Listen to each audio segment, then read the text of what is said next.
하나님 말씀은 요한복음 5장 19절에서 23절 말씀입니다. 하나님 말씀은 요한복음 5장 19절에서 23절 말씀입니다. 제 성경으로는 신약 150페이지 정도 됩니다.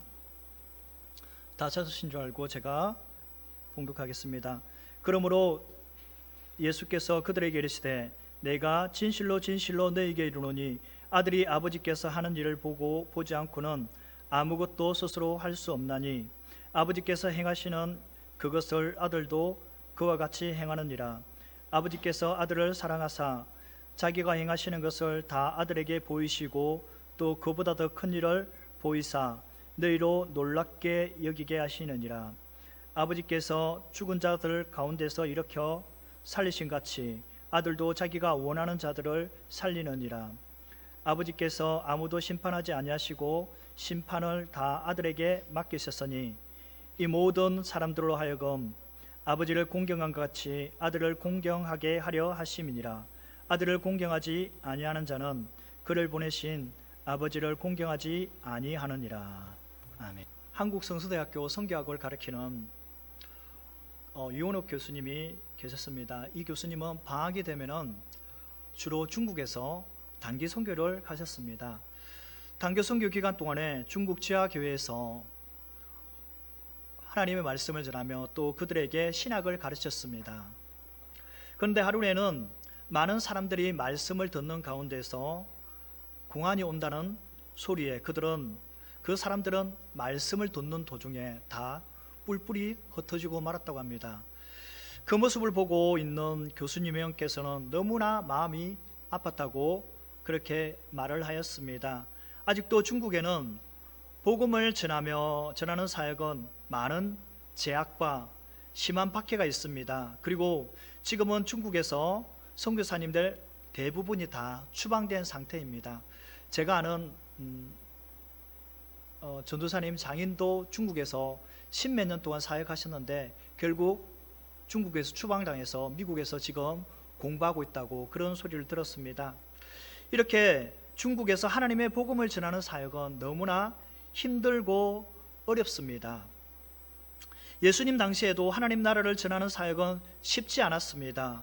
오늘 하나님의 말씀에도 예수님께서 하나님께 받은 사명을 감당하기 위해 유대 지도자들의 모진 핍박을 받는 것을 볼 수가 있습니다.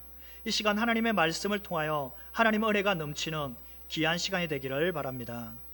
첫 번째, 예수님의 사역은 자신이 하나님께서 행하시는 것을 보고 행하는 사역이라고 말씀하고 있습니다. 19절, 그러므로 예수께서 그들에게 이르시되 내가 진실로 진실로 너희에게 이르노니 아들이 아버지께서 하시는 일을 보지 않고는 아무것도 스스로 할 수 없나니 아버지께서 행하시는 그것을 아들도 그와 같이 행하느니라. 아멘. 예수님께서 38년 동안 병들어 있던 자를 치료해 주셨고 치료받은 사람은 유대의 지도자들에게 안식일을 범하였다고 말하며 이 사람은 출교라는 엄청난 어려움에 처하게 되었습니다. 그래서 치료받은 사람은 출교를 당하지 않으려면 자신이 안식일을 범한 의도가 전혀 없다는 것을 유대의 지도자들에게 밝혀야 했습니다. 그래서 이 사람은 자신을 치료한 사람을 반드시 찾아서 유대 지도자들에게 알려야 했습니다. 마침 성전에서 자신을 치료해 준 예수님을 만나게 되었습니다. 예수님께서 이 사람에게 자신을 치료해 준 사람이라고 말하며 다시는 죄를 짓지 말라고 말하였습니다. 결국 이 사람은 38년 동안 자신이 지은 그 죄는 성경에서 말하고 있지 않지만 안식일을 범하였든지 이 모든 죄를 범하였기 때문에 38년 동안 그 질병에서 붙들려 있었다는 것입니다. 그러므로 이 사람은 유대 지도자들에게 찾아가 예수님이 자신을 치료해 줬다고 고발을 하고 있습니다. 이 사람은 38년 동안 병으로 고통당하는 가운데 있었기에 예수님께서는 그를 찾아가서 불쌍히 여겨 치료해 줬는데 그 은혜를 출교라는 자신의 현실 앞에 자신의 생명의 은인인 예수님을 고발하고 있는 것입니다. 그 말을 들은 유대 지도자들이 예수님을 찾아가 예수님께 안식일을 범하였다고 말할 때에 예수님께서는 그들에 대하여 이렇게 말합니다. 내 아버지께서 일하시니 나도 일한다라고 말씀하셨습니다. 이 말씀을 들은 유대인들은 예수님을 죽이려고 하였습니다. 계속해서 오늘 본문이 이어집니다. 오늘 본문은 계속해서 예수님께서 유대인들에게 자신을 변호를 하며 자신이 하나님의 아들이라는 것을 말씀하고 있는 것입니다. 삼위의 어느 한 인격도 독립해서 행동하지 않습니다. 예수님은 자신을 비워 종의 생활을 하시는 동안 아버지의 대행자가 되셨습니다. 진실로라고 번역된 아멘은 히브리어 음력입니다. 이 음력을 아멘으로 그대로 쓰지 않고 진실로 번역하였습니다. 이에 대해서 에벨링은 예수님이 아멘이라고 말을 사용한 것은 자기 자신을 진실한 말씀과 동일한 것을 의미하며 이러한 동일성 속에서 예수님은 스스로 하나님의 실제라고 말하며 따라서 예수님을 통해서 선포되는 말씀은 참되고 실제적인 것으로 만드는데 그 의의가 있음을 인식하였다고 주장함으로써 아멘이라는 용어 자체가 지닌 깊은 의미를 말하고 있는 것입니다. 예수님께서 유대인들에게 아들이 아버지께서 하는 일을 보지 않고서는 아무것도 스스로 할 수 없다고 말씀하십니다. 예수님께서 자신이 아버지로부터 완전히 또한 부분적이라도 독립되어 있다는 것을 의미하는 것이 아닙니다. 그 진실은 아들은 아무것도 스스로 할 수 없다는 것입니다. 여기에서 스스로의 번역은 자기 주도하에라고 번역하는 것이 나을 것입니다. 예수님께서 하나님의 독생자이시며 진정으로 하나님이라 불리는 것처럼 하나님의 권리를 자신에게 적용할 수 있고 하나님의 권리들을 자신의 권리로 추정할 수 있지만 그럼에도 불구하고 언제나 아버지의 뜻을 따른다는 것입니다. 아들은 언제나 아버지를 기쁘게 해드릴 뿐만 아니라 오직 하나님께서 하시는 일을 보고 그대로 행할 수 있습니다. 그렇기 때문에 아버지와 아들의 관계는 상호 대등한 관계는 아닙니다. 요한은 아버지는 오직 아들이 행하는 것을 보고 그대로 행한다고 말하고 있지는 않습니다. 아버지는 주도하고 보내며 명령하고 위임하며 허용하는 반면 아들은 응답하고 순종하며 아버지의 뜻을 행하는 권세를 받았다는 것입니다. 이런 의미에서 아들은 아버지의 대리인보다 훨씬 더 그 이상의 존재인 것입니다. 그렇기 때문에 아들이 행하는 모든 것은 아버지가 행하는 모든 점에서 일치하고 동일하기 때문에 아들이 아버지의 뜻에 합당하지 않는 그 어떠한 일도 스스로 결정하여 독립적으로 행하는 것은 불가능하다고 말하고 있는 것입니다. 예수님께서도 자신이 실제로 아버지께서 행하시는 일들을 보았고 참여하였다고 증거하고 계십니다. 우리가 보는 모든 것을 행하듯이 예수님께서는 아버지께서 행하는 모든 것을 경험하셨고 그 모든 일에 동참하여 보셨음을 분명히 말씀하고 계신 것입니다. 이것은 유대인 지도자들이 듣기에는 참으로 엄청난 선언이었습니다. 어떻게 인간이 거룩하신 하나님과 같은 일을 하며 그를 볼 수 있단 말입니까? 결국 유대인들의 눈에 예수님은 한낱 정신병자처럼 보였을 것입니다. 그 당시에 이단으로 보지 않겠습니까? 사실 예수님께서는 일시적으로 성부 하나님이신 이를 본다는 것이 아니라 지금도 계속해서 신적 능력으로 하나님께서 하시는 그 모든 일을 보고 계신다는 뜻으로 말씀하고 있는 것입니다. 우리는 여기에서 간과하지 말아야 할 것은 아들이 본 것과 우리가 본 것은 엄연하게 현격한 차이가 있다는 것입니다. 아들은 아버지의 뜻과 계획을 참여하는 자로 보는 반면 우리는 아버지께서 계시를 통해 나타나시는 것에 한정되어 있을 뿐입니다. 따라서 계시되지 않는 것은 성자이신 예수님 외에 아무도 알 수가 없습니다. 예수님의 신적 능력과 인간의 인식 능력의 차이는 설명이 불가능합니다. 그래서 예수님께서 계속해서 자신이 아버지께서 일하는 것과 동일한 방식으로 일하고 계신다는 점에서 예수님과 하나님은 동등하시며 하나이십니다.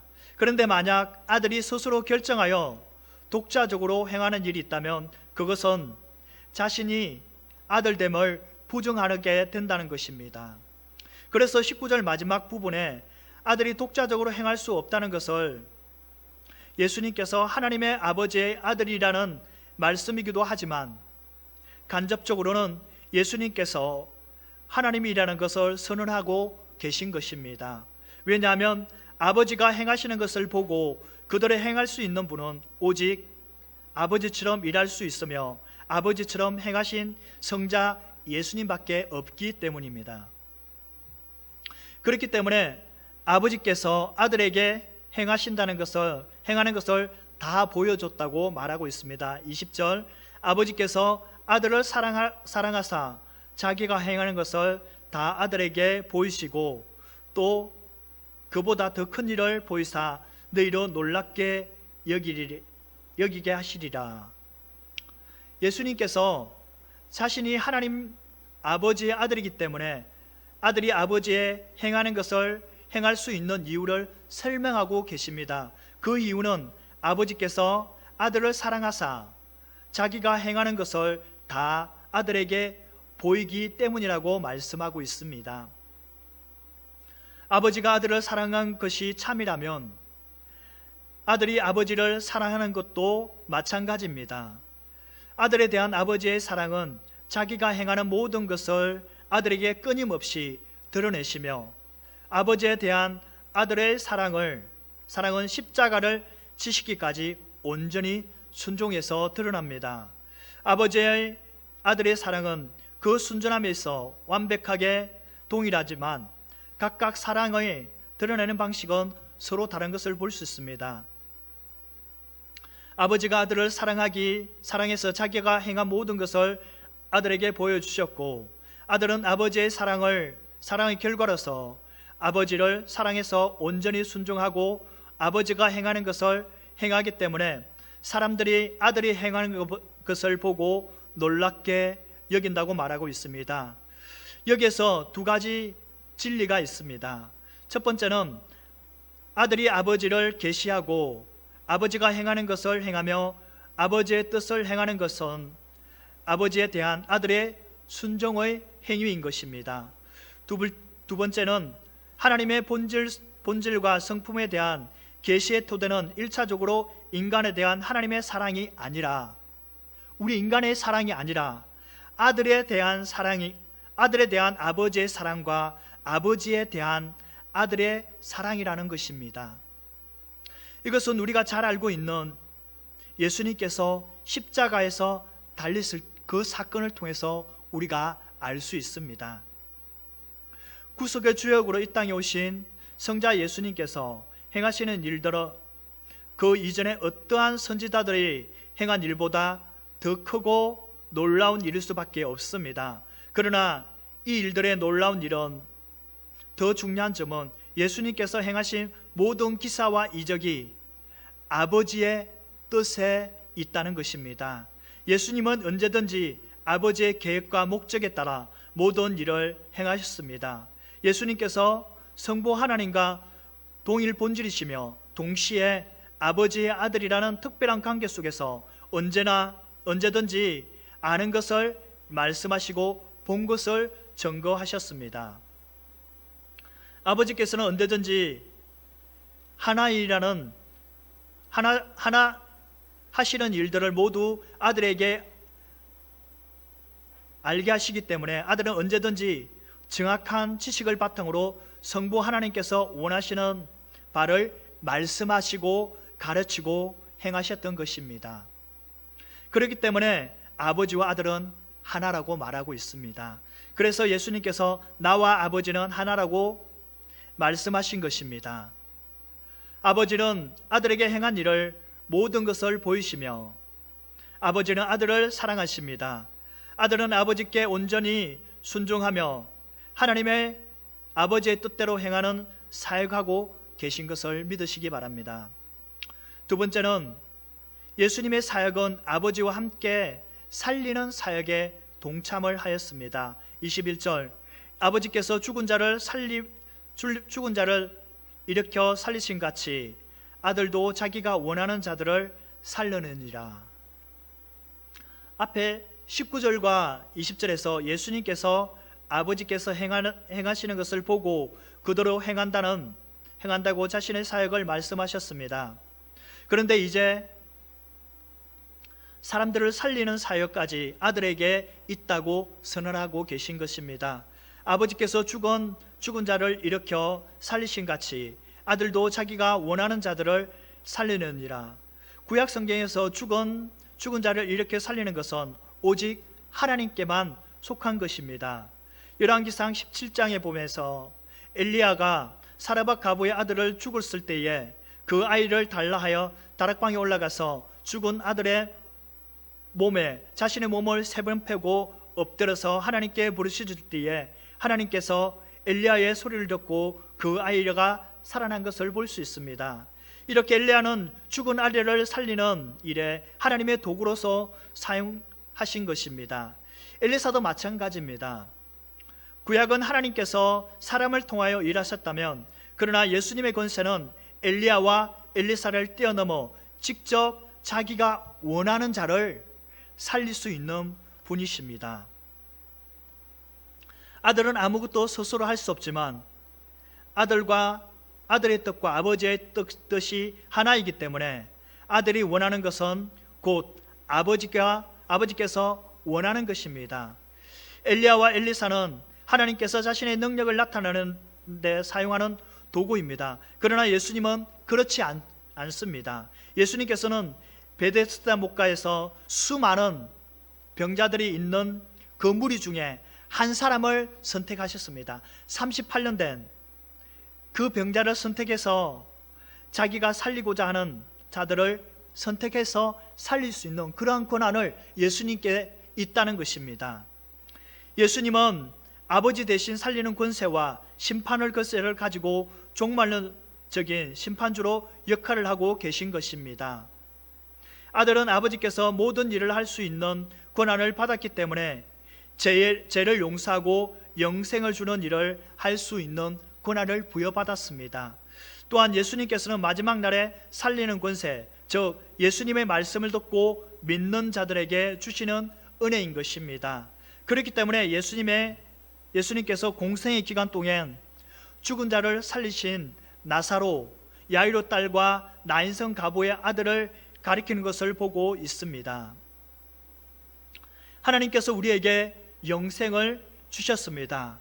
이 영생은 아들이신 예수님 안에 있기 때문에 아들이 있는 자, 곧 예수님을 믿는 자들만이 유일하게 이 영생을 소유하게 됩니다. 예수님을 믿지 않고 영생에 이룰 수 있는 사람은 단 한 사람도 없다는 말입니다.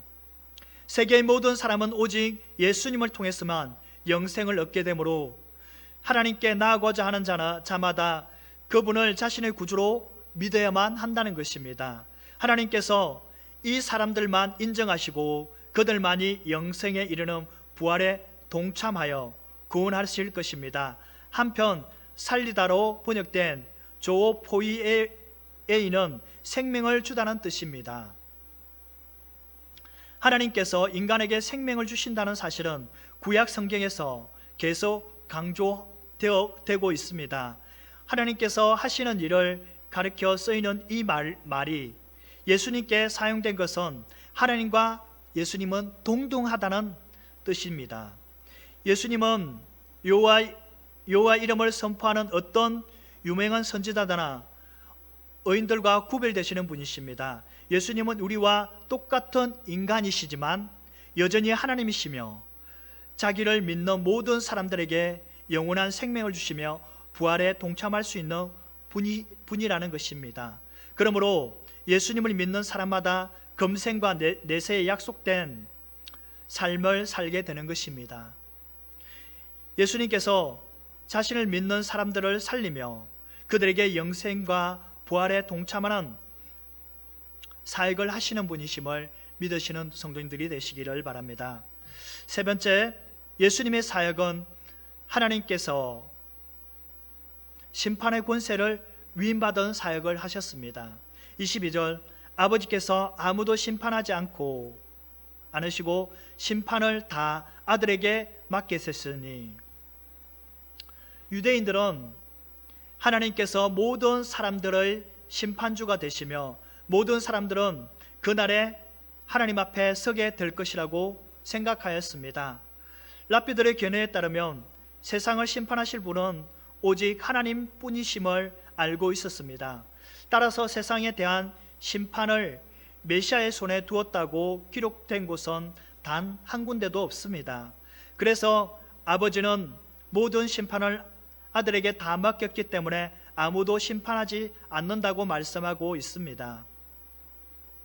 하나님께서는 자신의 언약 백성의 삶 속에서 그리고 주변의 열방들 속에서 자주 심판하시는 장면이 구약에서 나타납니다. 그러나 인간의 종말에는 작은 자든지 큰 자든지 인간이 심판을 받게 될 최후의 심판의 날이 있다는 것입니다.